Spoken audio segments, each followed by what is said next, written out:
धन्यवाद देते परमेश्वर ने आज भजन संहिता 119 में हमको लेकर के आया है।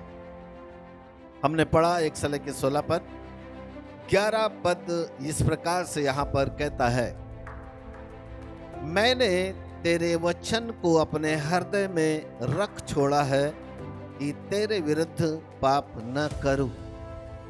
भजन संहिता का लेखक यहाँ कहता है कि मैंने तेरे वचन को अपने हृदय में रख छोड़ा है। हालेलुया। सब लोग बोलेंगे, मैंने तेरे वचन को अपने हृदय में रख छोड़ा है। छोड़ा है का मतलब दूर किया नहीं, रख छोड़ा का मतलब है रखा है ना। हृदय में रखा है। कहाँ रखा है? वचन को कहाँ रखा है? हृदय में रखा है। ये जो परमेश्वर का वचन है, ये साधारण किताब नहीं है। ये परमेश्वर का वचन एक अनमोल वचन है। ये वो वचन है जो हमको जीवन देता है। हम में से कोई भी ईसाई धर्म से बिलोंग नहीं करता। हम सब हिंदू जाति से आते हैं। इसका एक ही कारण है कि हम सब ने परमेश्वर के वचन पर विश्वास किया है। हालेलुया, है ना। वचन, अब जिस वचन के ऊपर हमने विश्वास किया है, भजन संहिता का लेखक उसको कहता है कि मैंने तेरे वचन को अपने हृदय में रख छोड़ा है। कहाँ रख छोड़ा है?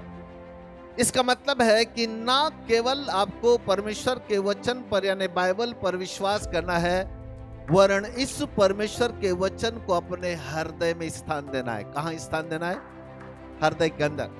जैसा जैसा परमेश्वर का वचन हमारे हृदय के अंदर आता है, हमारे जीवन के अंदर 3 बातें प्रमुख होती है। कुलुस्सियों की किताब 3 अध्याय उसके 16 पद में बाइबल ऐसे,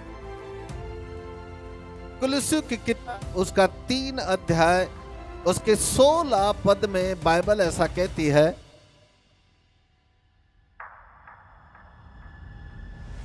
कुलुस्सियों 3:16। हाँ, पढ़ेंगे।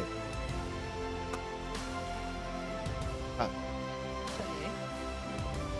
इसीलिए जहां तक हम पहुंचे हैं, कुलुस्सियों 3:16।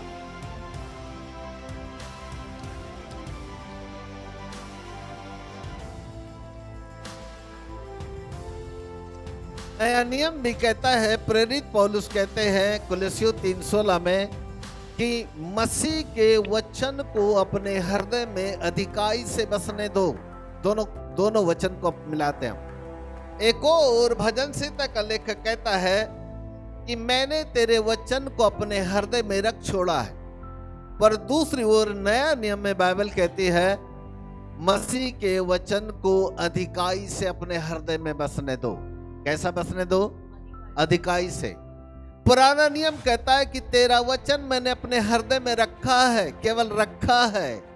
पर नया नियम कहता है, केवल रखो मत, वरन और ज्यादा बसने दो। और ज्यादा। कितना ज्यादा? और ज्यादा का मतलब नो लिमिट, कोई लिमिट नहीं है।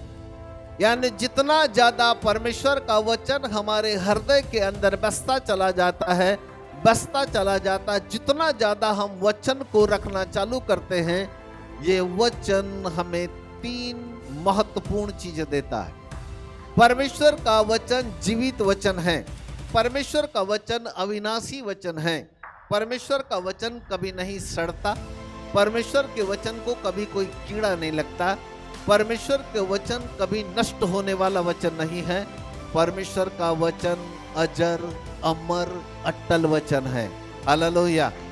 और इसलिए बाइबल कहती है कि परमेश्वर के वचन को ना केवल अपने हृदय में रख छोड़ो, वरन ज्यादा से ज्यादा, ज्यादा से ज्यादा, ज्यादा से ज्यादा बसने दो। हालेलुया।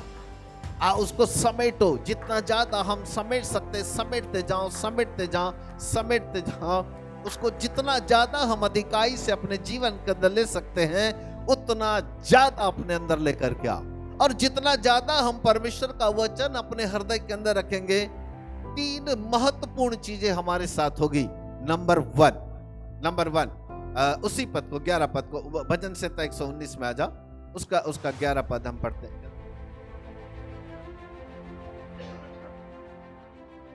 उसी का 11 पद फिर से पढ़ते हैं। हाँ, मैंने तेरे वचन को अपने हृदय में रख छोड़ा है, मैंने तेरे वचन को अपने हृदय में रख छोड़ा है कि तेरे विरुद्ध पाप न करूं। कि तेरे विरोध में पाप न करूं। हालेलुया। नंबर 1, जब परमेश्वर का वचन अधिकाई से हमारे हृदय के अंदर बसने लगता है तो पहली महत्वपूर्ण बात परमेश्वर हमारे साथ करता है, वो ये है कि हमको पाप से बचाता है। कौन? परमेश्वर का वचन। हालेलुया। हमको, जोर से बोलेंगे, हमको पाप से बचाता है। कौन? परमेश्वर का वचन। ये परमेश्वर का वचन हमको पाप से बचाता है, हमको पाप रूपी खाई में जाने से हमको बचाता है, हमको पाप के गर्त में गिरने से हमको बचाता है, हमको विनाश के मार्ग में जाने से हमको बचाता है। स्पेशली वो हमको पाप से दूर रखता है, हमको बचाता है। उसका नाम है परमेश्वर का वचन, क्योंकि हमको ये व्यवस्था, ये परमेश्वर का वचन बताता है कि पाप क्या है। अन्य जाति के लोग केवल 3 बातों को पाप मानते हैं। नंबर 1, मांस नहीं खाना। नंबर 2, शराब नहीं पीना। और नंबर 3, व्यभिचार नहीं करना। अन्य जाति के लोग केवल 3 बातों को पाप मानते हैं। उनके लिए झूठ और ईर्ष्या और जलसी और मूर्ति पूजा और बैर भाव और लड़ाई झगड़ा सब एक जैसा है। रात और दिन, सुबह से उठ के शाम तक गालियां बकेंगे, वो उनके लिए पाप नहीं है। उनके लिए केवल 3 मुख्य पाप है। नंबर 1, मांस नहीं खाना। नंबर 2, शराब नहीं पीना। और नंबर 3, व्यभिचार नहीं करना। केवल अन्य जाति के लोगों के लिए 3 पाप ही पाप माने जाते हैं। लेकिन बाइबल कहती है पाप का मतलब पाप होता है। पाप छोटा और बड़ा नहीं होता, पाप एक पाप है। झूठ बोलना भी एक उतना ही बड़ा पाप है जितना कि व्यभिचार करना। ईर्ष्या और जलसी रखना उतना ही बड़ा पाप है जितना कि मूर्ति पूजा करना, क्योंकि बाइबल कहती है हट करना और लोभ करना मूर्ति पूजा के बराबर का पाप है। पहला शमूएल 15 अध्याय में जब शमूएल आकर के साउल के साथ बातचीत करता है तो वो कहता है हट करना और लोभ करना भी मूर्ति पूजा के बराबर का पाप है। वो कहता है बराबर का पाप। हालेलुया। केवल ये नहीं कि हम व्यभिचार के इसलिए पापी है, हमने शराब पिया इसलिए हम पापी है, केवल यही पाप नहीं है। पाप छोटा बड़ा नहीं होता, पाप की कोई ऊंचाई लंबाई नहीं होती। पाप एक पाप होता है। बोलो, पाप एक पाप होता है। उसको कोई छोटा है या बड़ा है वो हमारी समझ के परे है, हम उसका आकलन नहीं कर सकते।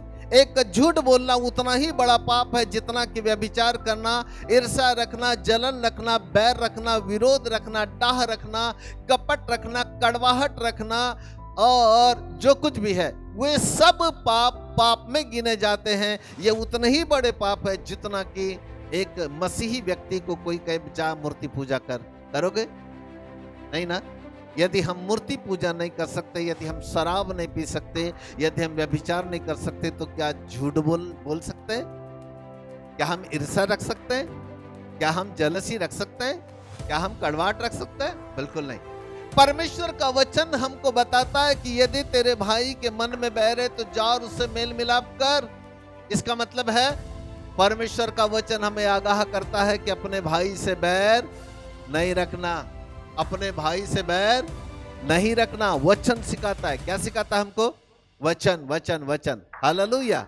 यहाँ लिखा है कि मूर्ति पूजा पाप है, इसलिए हम मूर्ति पूजा नहीं करते, क्योंकि मूर्ति, यहाँ लिखा है कि मूर्ति का मतलब मुर्दा ही है, वो जीवित नहीं है। बाइबल ऐसा कहती है। और इसलिए यहाँ लिखा है, इसलिए हम उसको मानते हैं, क्योंकि हमारा परमेश्वर दीवारों में नहीं रहता, हमारा परमेश्वर किसी झाड़ में नहीं रहता, हमारा परमेश्वर किसी मंदिर में नहीं रहता, वरन हमारा परमेश्वर जीवित परमेश्वर है। वो अपने वचन के माध्यम से हमारे हृदय के अंदर निवास करता है। हालेलुया। बोलो यीशु प्रभु की। आपको चोट ना लगे, मैं मूर्ति पूजा के विषय में भी बोल रहा हूं, आपको चोट ना लगे, I am so sorry, but यदि मैं सच्चाई नहीं बताऊंगा तो हमारी आंखें खुलने वाली नहीं है। इसलिए मुझे सत्य बोलने दो, मना मत करो। सच्चाई हमारी आंखों को खोलती है।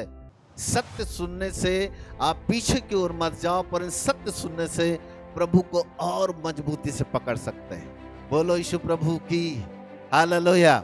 सो नया नियम कहता है कि परमेश्वर के वचन को अपने हृदय में अधिकाई से बसने दो। जब परमेश्वर का वचन अधिकाई के साथ यानी बहुत ज्यादा हमारे हृदय के अंदर आएगा, नंबर वन क्या होगा? पाप से हमको बचाएगा। क्या करेगा? पाप से बचाएगा। नाउ नंबर 2, दूसरा जो बात है परमेश्वर के वचन को अधिकाई में बसने से, वो बात पाई जाती है 9 पद में। चलिएगा 9 पद पढ़ते हैं। हाँ, जवान अपनी चाल को किस उपाय से शुद्ध रखे? जवान अपनी चाल को किस उपाय से शुद्ध रखेगा? तेरे वचन के अनुसार सावधान रहने से। वाह,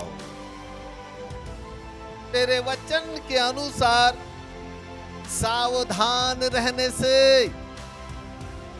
जवान अपनी जवानी के दिनों में अपनी चाल चलन को कैसे शुद्ध रखेगा? वचन के सावधान रहने से। इसका मतलब है कि परमेश्वर का वचन जब हमारे हृदय के अंदर अधिकाई से आने लगता है तो हमारे जीवन के अंदर शुद्धता को लेकर के आता है। बोलो यीशु प्रभु की। शुद्धता कैसे आती? शुद्धता कैसे आती? पवित्रता। चलो, पवित्रता जल्दी समझ में आएगा कि शुद्धता, दोनों एक ही नाम है। अंग्रेजी वर्ड दोनों का थोड़ा थोड़ा अलग है। शुद्धता का मतलब है बाहरी शुद्धता और आंतरिक शुद्धता, और पवित्रता का मतलब है हमारे इनर मैन के अंदर उठने वाला, हमारे व्यवहारिक जीवन के अंदर उठने वाली पवित्रता। पर चाल चलन का संबंध शुद्धता और पवित्रता दोनों से है। मेरी बात समझ में आई क्या? चाल चलन का संबंध शुद्धता और पवित्रता दोनों से है। हम अंदर से पवित्र है, लेकिन बाहर से भी हमको शुद्ध रहना है। इसलिए अच्छे कपड़े पहनना है। हम 8 दिन तक नहीं नहाए तो क्या होगा? हमारे शरीर से बदबू आएगी कि नहीं आएगी? 8 दिन मत नहाओ, आपके कपड़ों को 8 दिन तक लगातार उसी को पहनो, फिर देखो पहले कपड़े का असर जरा सूंघ के देखना, क्या आएगी उसमें से? इसका नाम है शुद्धता। मतलब बाइबल हमको सिखाती है कि हमारा शरीर पवित्र आत्मा परमेश्वर का मंदिर है, और जो कोई इस शरीर को नाश करेगा परमेश्वर उसे भी नाश करेगा। इसका मतलब है हमको बाहरी शुद्धता का भी ध्यान रखना है और आंतरिक पवित्रता का भी ध्यान रखना है। चाल चलन के अंदर शुद्धता और पवित्रता दोनों आती है। सो बाइबल कहती है परमेश्वर के वचन को जब हम अधिकाई से अपने जीवन के अंदर बसने देते हैं तो दूसरी चीज होती है कि हमारे जीवन के अंदर शुद्धता और पवित्रता आने लगती है। शुद्धता पवित्रता उपवास प्रार्थना से नहीं आती। शुद्धता पवित्रता अगरबत्ती और मोमबत्ती लगाने से नहीं आती। शुद्धता और पवित्रता नदी में डुबकी लगाने से नहीं आती। शुद्धता और पवित्रता नारियल चढ़ाने से नहीं आती। शुद्धता और पवित्रता गेंदा फूल और गुलाब के फूल चढ़ाने से नहीं आती। शुद्धता और पवित्रता तांबे के लोटे से पानी चढ़ाने से नहीं आती। शुद्धता और पवित्रता परमेश्वर के वचन से आती है, इससे आती है। Hallelujah, praise the Lord. क्या आपको समझ में आ रही बात? सही बोल रहा हूं कि नहीं बोल रहा हूं? पूजा पाठ करने से आई शुद्धता, क्योंकि मैंने बहुत किया था। जो जैसा बोलता था वैसा करता था, खूब नारियल चढ़ाया था, लेकिन दारू खत्म नहीं हुई। बहुत नारियल चढ़ाया, खूब पूजा पाठ किया, उपवास भी किया था मैंने 9-9 दिन वाले, वो वाले केला खा के,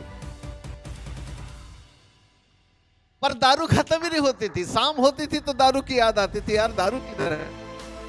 सिगरेट और दारू की मदद थे, हम आदी हो गए थे, तो सिगरेट नहीं पीते थे तो पेट जाम हो जाता था, वो आदत थी। तो खूब पूजा पाठ करे, खूब नारियल चढ़ाए, लेकिन शराब और सिगरेट गई नहीं। लेकिन जिस दिन परमेश्वर का वचन यीशु मसीह के माध्यम से हमारे पास आया, उस दिन सिगरेट भी खत्म, गुटखा भी खत्म, शराब भी खत्म, मूर्ति पूजा भी खत्म, झूठ भी खत्म, ईर्ष्या भी खत्म, जलसी भी खत्म। शुद्ध जीवन आ गया परमेश्वर के वचन से। हालेलुया। ये परमेश्वर का वचन हमारी जाति, हमारे धर्म को नहीं बदलता। ये परमेश्वर का वचन ईसाई धर्म का वचन नहीं है। ये परमेश्वर का वचन हमारा वचन है, सब जाति के लोगों का वचन है। क्योंकि परमेश्वर ने एक विशेष जाति को अपना वचन नहीं दिया, परमेश्वर ने सब जाति के लोगों को अपना वचन दिया है। हालेलुया। ये वचन है जो हमारी जिंदगी बदलता है। ये वचन है जो हमको शुद्ध जीवन देता है। ये वचन है जो हमको पवित्रता में ले चलता है। ये वचन है जो हमको पाप से बचाता है। बोलो यीशु प्रभु की। हालेलुया। नाउ नंबर 3, तीसरी बात बोल के समाप्त करने वाले हैं। Praise the Lord. हालेलुया। भजन संहिता 119 में ना, उसका 15 पद पढ़ के देखो। मैं तेरे उपदेशों पर ध्यान करूंगा और तेरे मार्गों की ओर दृष्टि रखूंगा। 14, मैं तेरी चितौनियों के मार्ग से मानो सब प्रकार के धन से हर्षित हुआ हूँ। मैं तेरे वचन के मानने से, चितौनिया ने वचन के मानने से, थोड़ा एक बार और 14। हाँ। मैं तेरी चितौनियों के मार्ग से, मैं तेरे चितौनिया ने परमेश्वर के वचन के सावधान रहने से, मानने से, मानो सब प्रकार के धन से हर्षित मानो हुआ हूँ। सब प्रकार के धन से हर्षित हुआ हूँ। सब प्रकार के धन से हर्षित हुआ हूँ। सब लोग बोलो, सब प्रकार के धन से हर्षित हुआ हूँ। हर्षित यानी आनंदित हुआ हूँ। काहे से?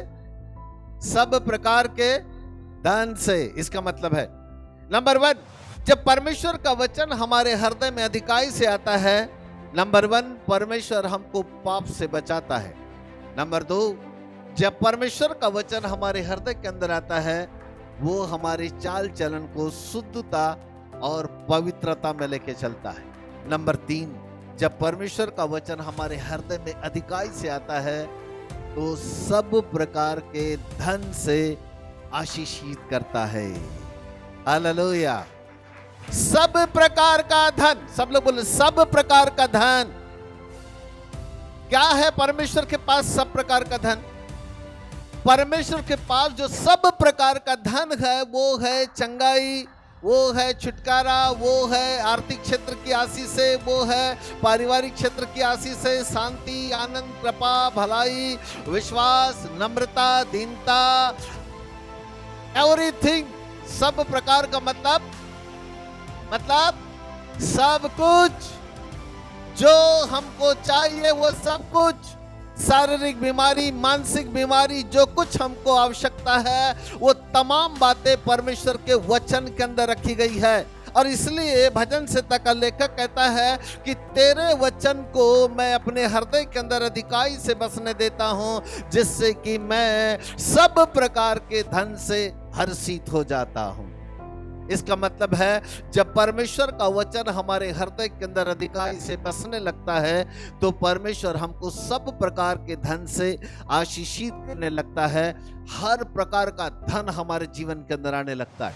यह है वचन। इसका नाम है वचन। परमेश्वर का वचन क्या देगा? चंगाई। नंबर 1 क्या देगा? नंबर 2 क्या देगा? छुटकारा।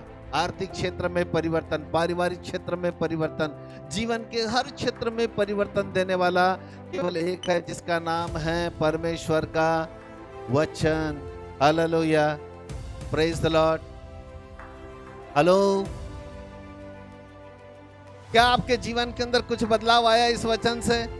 आर्थिक क्षेत्र में बदलाव आया, पारिवारिक क्षेत्र में बदलाव आया। हालेलुया। छुटकारा मिला। पहले हम छोटे घरों में रहते थे, बड़े घरों में आ गए। पहले हमारे धन इतना था, हमारा धन थोड़ा इतना हो गया। बराबर सही कह रहा हूं मैं? परमेश्वर ने हमको क्या आशीष दिया? जानते हो कहां से आशीष दिया? परमेश्वर के वचन से।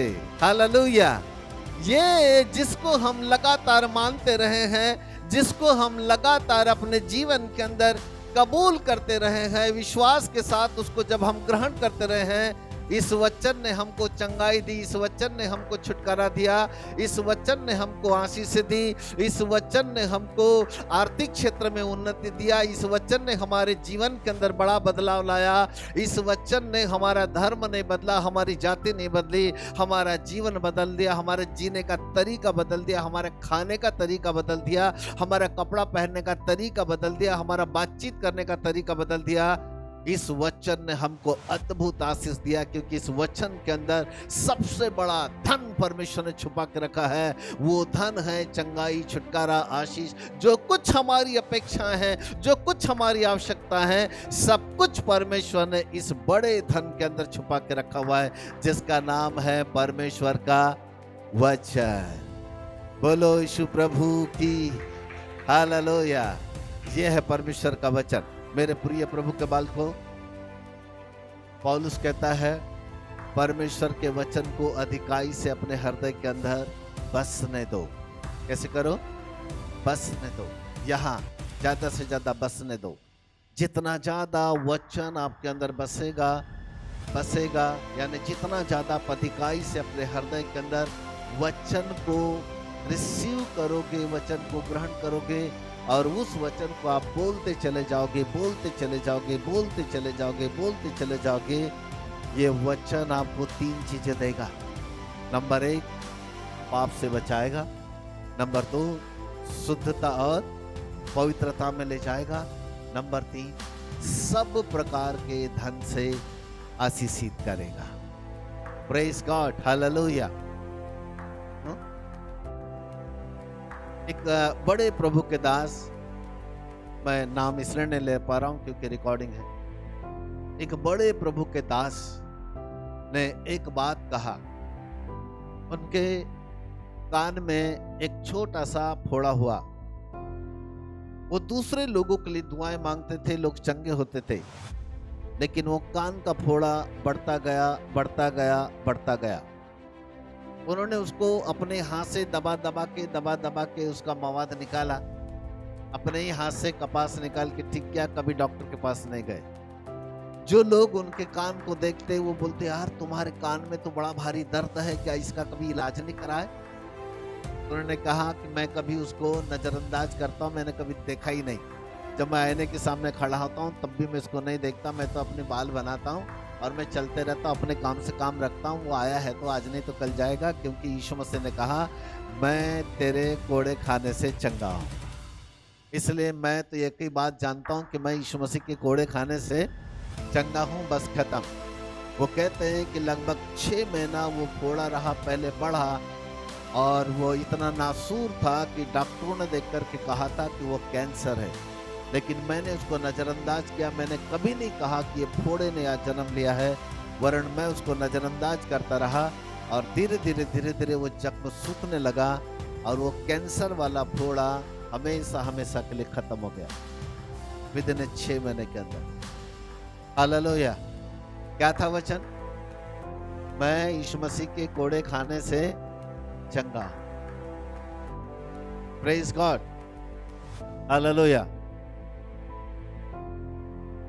जब हम बोलते हैं, लिसन मी केयरफुली, जब हम बोलते हैं हमारे शब्द एक व्हील में जाकर के सबमिट हो जाते हैं, एकत्रित हो जाते हैं। परमेश्वर के पास एक व्हील है, एक गति है। जब मूसा परमेश्वर से प्रार्थना कर रहा था तो मूसा ने कहा कि हे परमेश्वर मुझे तेरी गति समझा दे। निर्गमन के 33 अध्याय में लिखा है। मूसा कहता है परमेश्वर मुझे तेरी गति समझा दे।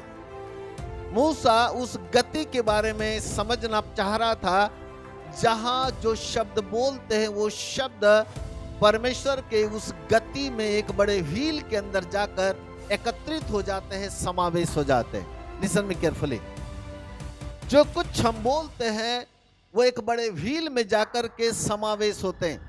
यदि हम नकारात्मक बोलते हैं, गलत बोलते हैं कि मैं बीमार हूं, मैं बीमार हूं, मैं बीमार हूं, या मेरा नुकसान हो रहा है, मेरा नुकसान हो रहा है, मेरा नुकसान हो रहा है, या मेरा बिजनेस नहीं चलता, मेरा नहीं चलता, बहुत ज्यादा बोलने के द्वारा वो शब्द व्हील के अंदर जाकर के सबमिट हो जाते हैं। सो एक बड़े प्रभु के दास ने ऐसे कहा कि जितना ज्यादा हम नकारात्मक बोलता है, जब पूरा का पूरा एक गति वाला व्हील कंप्लीट हो जाता है, नकारात्मक शब्दों से जब ये व्हील कंप्लीट हो जाता है, उसके बाद कोई भी दुआ काम नहीं करती।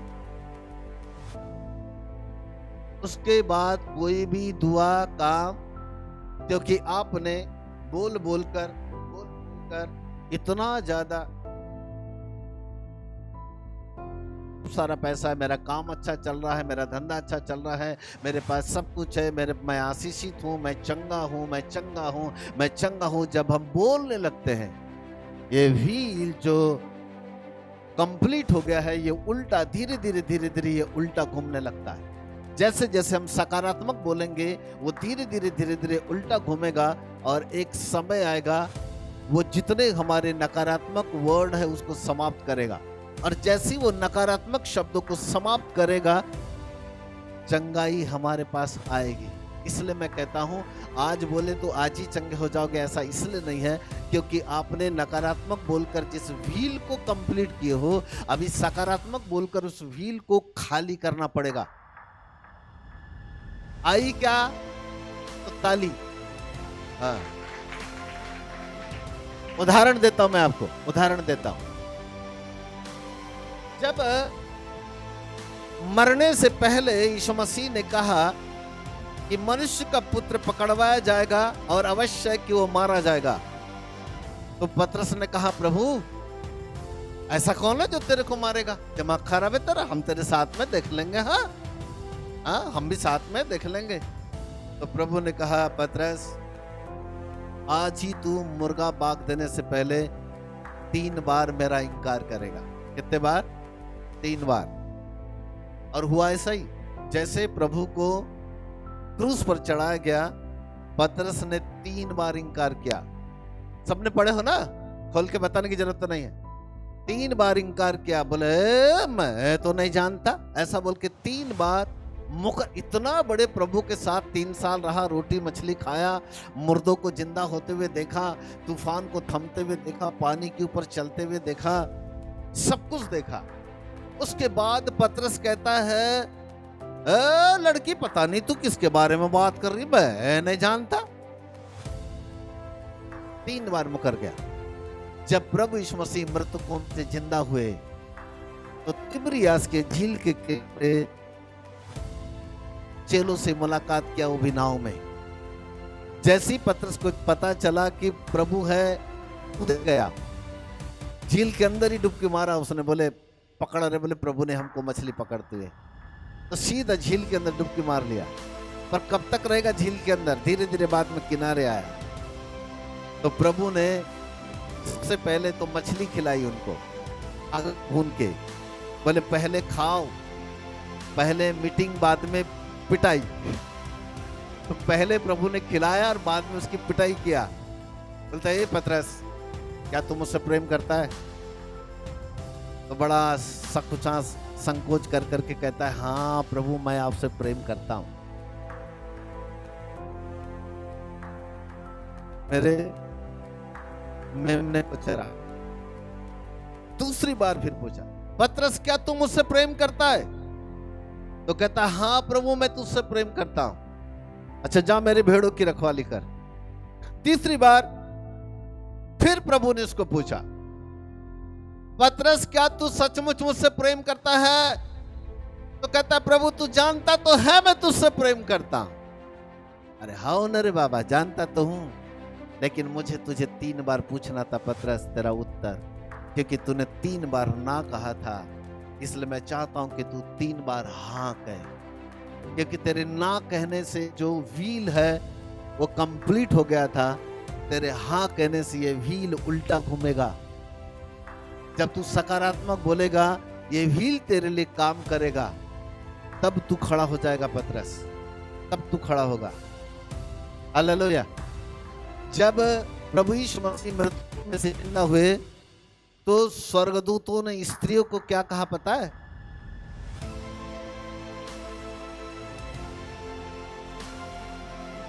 मरकुस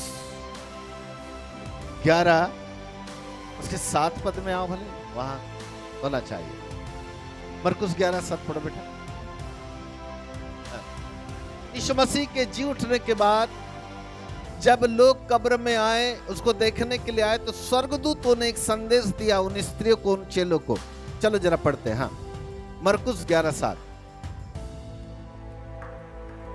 उन्होंने बच्चे को एक मिनट 16:7 में आओ। 16:7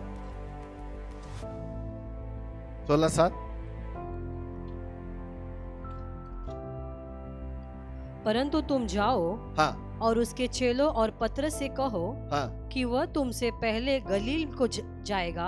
जब यीशु मसीह जी उठा तो स्वर्गदूत एक संदेश देते उन स्त्रियों को, और वो स्वर्गदूत कहते कि हे स्त्रियों, तुम जाओ और तुम चेलों को और पतरस को बताना। इसको बताना, चेले और पतरस को, जोर से बोलो, चेले और पतरस को, जोर से बोलो। चेले और पतरस को। अभी जी उठने की बात, अभी 3 बार उसको प्रेम करता है बोल के हाँ हाँ हाँ नहीं बोला उसने, उसके पहले की बात है। लास्ट में यीशु मसीह ने 3 बार उसको हाँ हाँ हाँ बुलवाया, क्या तुम मुझसे प्रेम करता है, क्या तुम मुझसे प्रेम करता है। उसके पहले की बात है, अभी दिखा नहीं प्रभु यीशु मसीह। सारी स्त्रियां कब्र के पास आई, यीशु मसीह की डेड बॉडी गायब हो गई, यीशु मृतकों में से जिंदा हो गया। तो स्वर्गदूत कहते हैं, हे स्त्रियों, देखो वो तुमको गलील में मिलेगा, और इस बात की जानकारी है कि सबसे पहले तुम जाओ और तुम चेलों को और पतरस को कहना है। फिर से एक बार पढ़ो उसको, 16:7। हाँ, परंतु तुम जाओ और उसके चेलों और पतरस से कहो, और उसके चेलों को और पतरस से कहो कि वह तुमसे पहले गलील को जाएगा, कि वो तुमसे पहले गलील को जाएगा। तुमसे पहले गलील को जाएगा। किस किस से कहो? चेलों से। और आपको मालूम क्या हुआ यहां? स्वर्ग में पतरस के ना ना ना बोलने के द्वारा स्वर्ग में खुदा ने चेलों की संख्या से पतरस को अलग कर दिया। स्वर्ग में अनाउंसमेंट हो गया कि पतरस अब यीशु मसीह का चेला नहीं रहा। तब स्वर्गदूत आके कहता है, चेलों को बताना और इस पे पतरस को भी बताना। वो एक लाइन में स्वर्गदूत बोल सकता था, चेलों को जाके बताना, परंतु वहां चेलों के बाद पतरस का एक अलग से नाम है। इसका मतलब था कि पतरस चेलों की पदवी से हट गया था। स्वर्ग में खुदा ने स्वर्गदूतों के सामने अनाउंसमेंट कर दिया था कि पतरस अब चेला नहीं रहा। उसको पुनः चेला बनाने की प्रक्रिया के लिए प्रभु यीशु मसीह ने जहां 3 बार उसने ना ना ना बोला, वहां प्रभु यीशु मसीह ने उसको हाँ हाँ हाँ बुलवाया। क्या आप मेरी बात समझ सकते हैं? हालेलुया। आपके नकारात्मक शब्द आपके एक व्हील को कंप्लीट कर रहे हैं। एक भाव चक्र है जो कंप्लीट हो रहा है, और जब तक वो उल्टा घूम करके आपके सकारात्मक शब्दों के द्वारा कंप्लीट नहीं होता, तब तक वो वस्तु हमको नहीं मिलती। इसलिए प्रतिदिन कम बोलो, नकारात्मक मत बोलो, सकारात्मक बोलो। जितना ज्यादा वचन के थ्रू बोलोगे, सकारात्मक बोलोगे, चंगाई के शब्दों को बोलोगे, आशीषों के शब्दों को बोलोगे, उतना ही ज्यादा फल आपके जीवन के अंदर मिलेगा। बोलो यीशु प्रभु की हालेलुया। वो व्हील जो नकारात्मक शब्दों से कंप्लीट हो गया है, उसको सकारात्मक शब्दों से पुनः आपको वापस लाना पड़ेगा। वो हमारी गति है, गति, उसको रिटर्न लाओ। वो रिटर्न खुदा नहीं करेगा उसको, उस व्हील को परमेश्वर हमारे लिए नहीं घुमाएगा, हम अपने शब्दों के द्वारा उस व्हील को घुमाएंगे। इसलिए भजन संहिता का लेखक कहता है, परमेश्वर के वचन को अपने हृदय में अधिकाई से बसने दो।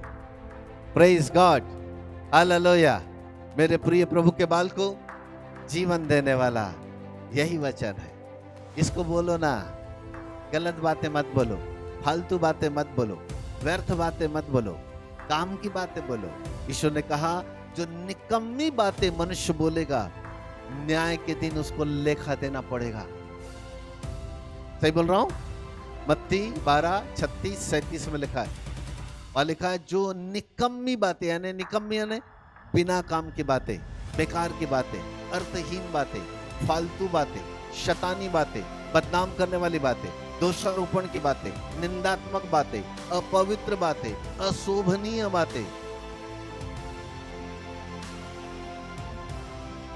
आपका एक व्हील बन रहा है। फालतू बातें बोलने से आप एक बड़े गंदे व्हील को तैयार कर रहे हो। आपकी गति बन रही है वहां स्वर्ग में। अच्छा बोलने के द्वारा यदि किसी की हम बुराई करते हैं तो वो भी इस व्हील सम्मिलित होता है।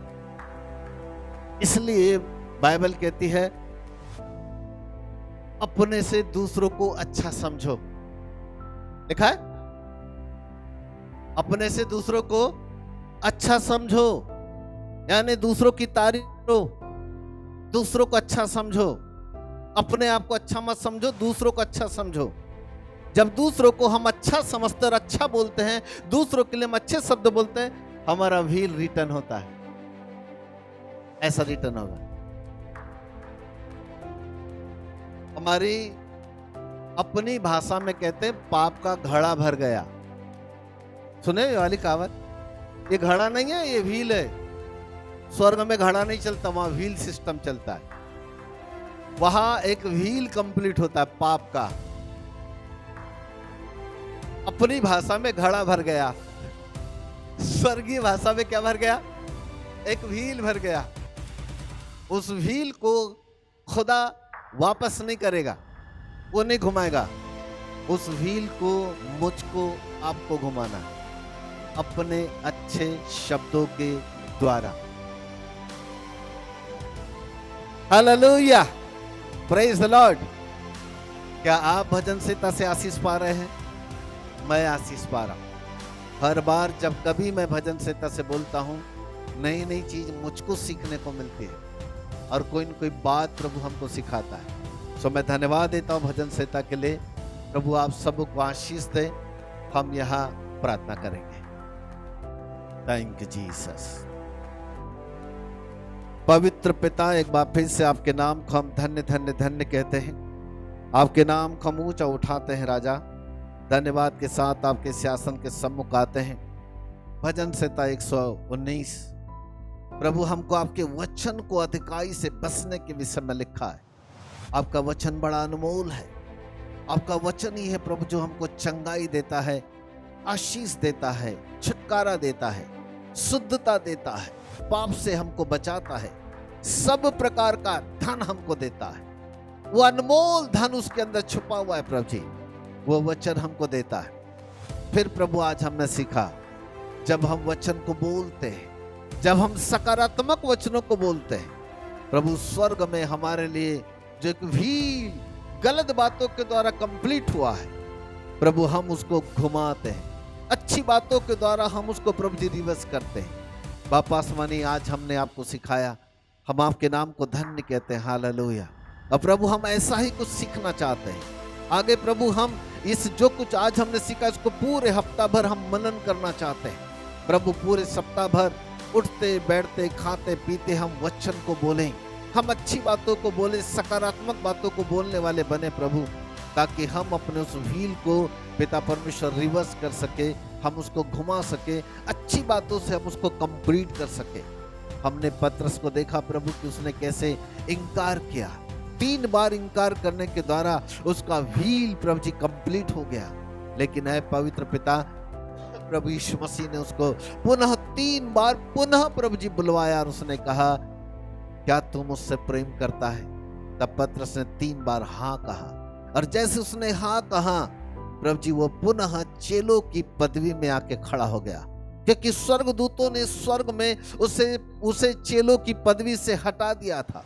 लेकिन हम धन्यवाद देते हैं कि पुनः अपने शब्दों के द्वारा वो चेलों की पदवी में आकर के खड़ा हो गया।